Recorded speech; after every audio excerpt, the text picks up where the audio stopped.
बिस्मिल्लाहिर्रहमानिर्रहीम। अस्सलामुअलैकुम वरहमतुल्लाहि वबरकातुहू।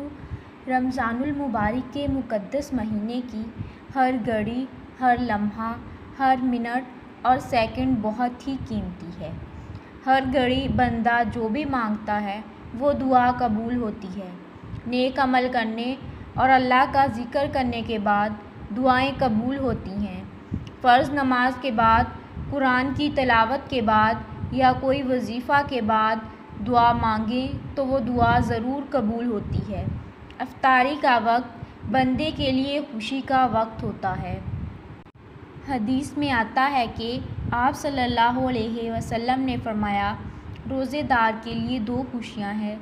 एक खुशी इफ्तार के वक्त कि सारा दिन भूखा प्यासा रहता है, अल्लाह की रज़ा के लिए रहता है। जब शाम के वक्त तरह तरह की नेमतें देखता है तो उसे खुशी महसूस होती है।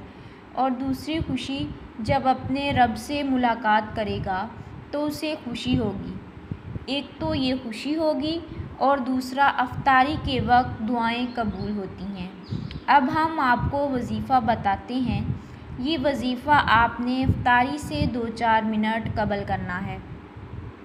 कोशिश करें कि दस्तरख़्वान पर बैठकर घर के सारे अफराद करें। एक तो इत्तेफाक में बरकत है और दूसरा जो मासूम हाथ बच्चों के उठे हुए होते हैं, अल्लाह कभी उनको रद्द नहीं करता।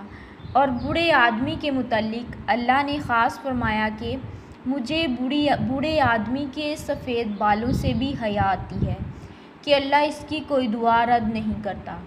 जब वो खलूस से मांगता है तो मैं उसकी दुआ कबूल करता हूँ।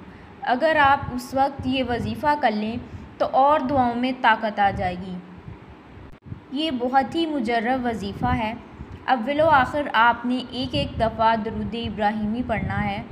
अपने मकसद को ज़हन में रख कर आपने 11 मरतबा ला हौला वला कुव्वता इल्ला बिल्लाहिल अलिय्यिल अज़ीम पढ़ना है। इंशाअल्लाह हर बड़ी से बड़ी हाजत पूरी होगी। ये वजीफ़ा आप रमज़ान में इफ्तारी के वक्त कर सकती हैं। आपसे गुजारिश है कि मज़ीद अच्छी वीडियोज़ के लिए हमारे चैनल को सब्सक्राइब कर दें। जज़ाकल्लाह।